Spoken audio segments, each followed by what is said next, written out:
Chesdale by Rain Scales. Unquoted. This is a story that I will be starting, and since it's one of my favorite for her AUs, I will be starting this first.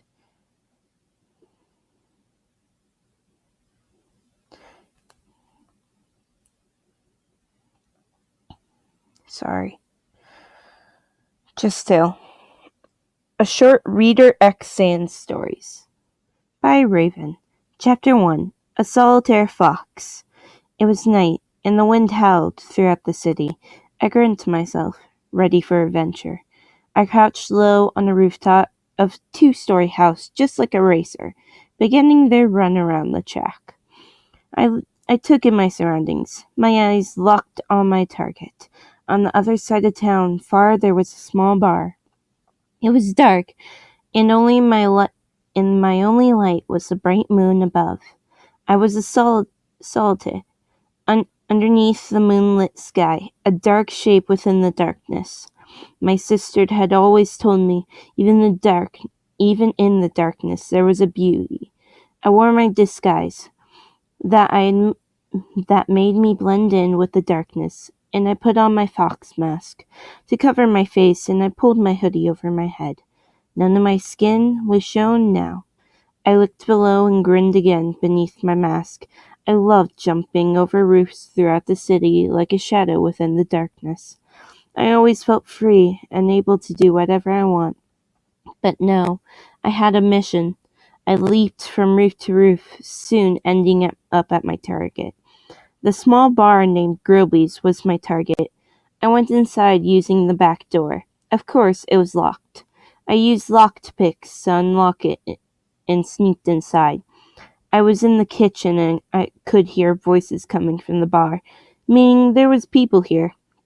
I looked through the window of the door to see a skeleton and a man made of fire playing chess against each other. They were wearing really weird clothes. I saw the cash register on the counter and grinned. I quietly sneaked through the door and into the actual bar.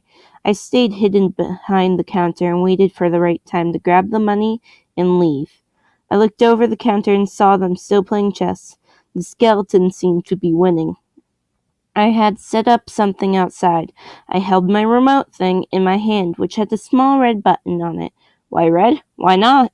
I pressed the button, and there was a noise of a snowball hitting the window.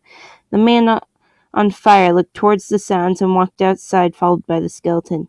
This is my chance. I opened the cash register and took out some money. Not all of it, though. I was about to leave without being spotted when I was spotted. The skeleton had come back inside before I left. Hey you! Stop! The skeleton shouted. I wasn't scared. My appearance is hidden and I can easily get out of this. I smiled and jumped over the counter using one hand, then ran towards him, which confused him. By using my magic cards, I teleported past him and appeared outside. I grinned, excited for the race.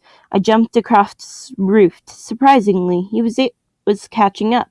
So I jumped down one roof and into the alley, coming to a dead end. I banged on the wall and pretended I was angry and I was about to be caught, or so he thought. When he came into the alleyway, I turned to face him. I bowed before him before holding onto a playing card in my hand and throwing it to the ground. Using my card magic, I had teleported underground into the sewers. They were big and dark, with little water trailing in the middle. Thankfully, I had night vision implanted in my mask. It made my missions easily. I had walked through the sewer while counting my money. Hey, it's just enough, I said to myself. I stopped and looked up.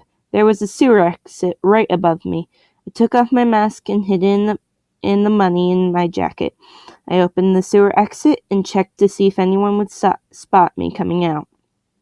There wasn't anybody about, so I jumped out and I acted casual. I put down my hood, showing my facial appearance. I had eye color eyes that seemed to gleam in the night, hair color hair and plant. I walked casually through my neighborhood, soon reaching my home. It was an abandoned home with not much to it. I walked outside, locking the door behind me. Even though it was abandoned, I still had electricity to power the place. I turned on all the light and walked into the kitchen. I grabbed my jar full of money and put the money I had in the jar. Then I hid the jar in its place and walked to my room. I threw my mask onto my desk, unzipped my hoodie. I placed my hoodie on a rack outside the wardrobe and put on my gloves into a drawer on my desk, along with the mask. Then I sat on my bed, untied my boots, put them beside the bed, and just lay down without getting on the bed correctly. I looked up at the ceiling and sighed. I ended up thinking that what I had happened tonight. I didn't do that a lot. My sister always told me I got lost in my thoughts often. I turned off my bedroom light and went to sleep. I didn't have a dream or a nightmare that night. I haven't had either for years. I will have her thing in the description. Thank you all for watching, and I bid you a good night and the greatest of days. Thank you all for watching, and I hope you'll have a great day, like I said. Thank you all. I'm all still alive. I'm still sick because whenever the weather changes, I'm sick. So thank you all, and goodbye.